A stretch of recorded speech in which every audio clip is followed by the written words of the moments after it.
Hi everyone, in front of me I've got Xiaomi 15 and let me share with you how to enable the demo mode on this device. So let's begin with opening the settings, and here we have to find About Phone. It should be at the top of the list. Then let's localize the OS version and keep tapping on it until you'll see that you're in the developer mode and go back. Now we have to scroll down to the very bottom and find additional settings. Scroll down to the very bottom again and tap on developer options.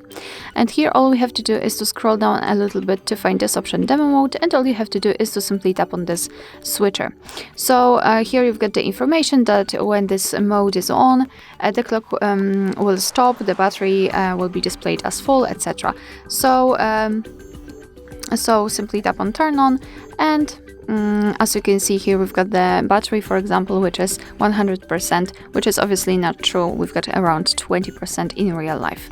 You can turn it off just by tapping on the switcher again. Alright, so that will be all. Thank you so much for watching. Please hit the subscribe button and leave the thumbs up.